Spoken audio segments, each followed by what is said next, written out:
અને એકાબીજાને આપવાનો હોય ત્યારે એકાબીજાને મદદ કરજો.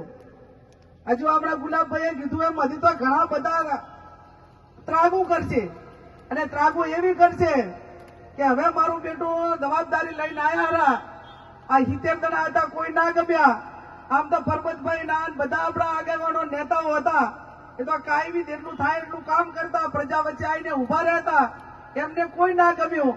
અને માનું છું કદાચ કોકનું ઘરનું વડીલ ડાયાથી આપણું ઘરનું પોતાનું આઈનું કોઈ આગેવાન હોય અને ઘરનો વડીલ હોય ને તો ઘરના વડીલ આપણે ધોળ ધોળે તોય ખમાય, પણ આ બારીથી આવીને કાયમ સોંટી ભરે છે ને એ સોંટી ખમાતી નથી.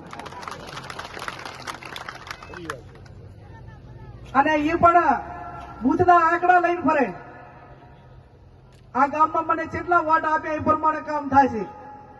તો આંકડા લઈને રાધનપુર નિયર રહેવું હતું ને આ શું કામ કરે નોતરું આલ્યું હતું એમ. એવા જ આંકડા પ્રજાનો પ્રતિનિધિ ચૂંટાય એટલે બધાનો કોઈ પક્ષનો ના હોય, કોઈ સમાજનો ના હોય, એને આંકડા લઈને ના ફરવાનું હોય. એને ગામની અંદર જે કઈ નાના મોટું કામ ભણાવે એ કામ કરવાની જવાબદારી હોય. આ એક પહેલો એવો પ્રતિનિધિ હશે કે થરાદ તાલુકાના જે આપણા ગુજરાતના 182 ધારાસભ્ય છે તો 20 કરોડના રોડ એ પહેલા ધારાસભ્ય આલ્યા રદ કર્યા હોય એવો આ ગુજરાતમાં એક પહેલો ધારાસભ્યના થરાદની ઘટના હશે. બાકી આજ સુધી આ જે સામે પંચાયતનું મકાન છે એ કોઈ કે બનાવ્યું હોય તો શું અત્યારના ધારાસભ્યને પાડી દે? અત્યારે હવે કોઈ ધારાસભ્ય કામ નાના મોટા કરશે એટલે શું ભવિષ્યમાં બીજો કોઈ આવશે એને કોઈ રદ કરીને પાડી દે? આ એક નાનાપણું છે, એક આ ટૂંકો વિચાર છે. એમને ગુજરાત સરકારમાં બેઠા હોય કોઈ ધારાસભ્ય તો જે મંજૂર થયા એનાથી બીજા ઘણા કરાવે, પણ જેનું મંજૂર થયું એનું રદ કરાવરાય નહીં. અને જેના પણ રસ્તા રદ કરાયા છે ને એને આ જવાબ આપવા માટેનો સમય આવ્યો છે. ગામમાં ભાજપ વાળા કોઈ પ્રચાર કરવા આવે ને એટલે કહેજો કે તમારી તો તાકાત નથી અમારા ગામનો રોડ મંજૂર કરાવવાની, પણ અમારા ધારાસભ્ય જે તે વખત મંજૂર કરાયો હતો ને એનો રોડ પણ તમે રદ કરાયો છે. તમારે અમારા ગામમાં આવવા માટેનો અધિકાર નથી.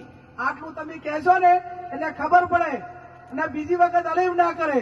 પણ જો તમે વારે ઘડીએ એકનું એક સહન કરશો તો બીજી વખત અન્યાય કરવા માટેના પ્રયત્નો કરશે. ત્યારે આપ સૌ અહીંયા મોટી સંખ્યામાં હાજર રહ્યા છો.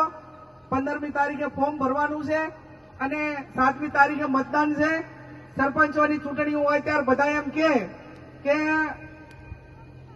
ગુલાબભાઈ ચૂંટણી લડતા હોય અને પેલા 5 પછી આગેવાનો મળે અને આગેવાનો એમ કે ભાઈ હારું ગુલાબભાઈ તમે પેલા આવ્યા છો, પછી બીજી વખત ભીખાલાલ જાય. ભીખાલાલ કે ભાઈ મારે ચૂંટણી લડવી છે, તમે મારા ભેગા રહેશો? કે ના ભીખાભાઈ હવે તો ગુલાબભાઈ પેલા આવ્યા હતા એટલે એમની જોડે બંધાઈ ગયા હતા, હવે અમે તમારી જોડે વોટ અમને તમને આપી શકાય એમ નથી, એટલે હું આ પહેલી આવી ગયું છે, બંધાણા તો નથી ને બાદ એમ. આ તમારી પાસે હા મીટિંગ કરીને ગયા પણ બંધાણા નથી, મારા માટે જગ્યા રાખી દે ને બધે. ત્યારે આપ સૌ 7મી તારીખે કોંગ્રેસના પંજાને વોટ આપી વિજય બનાવજો.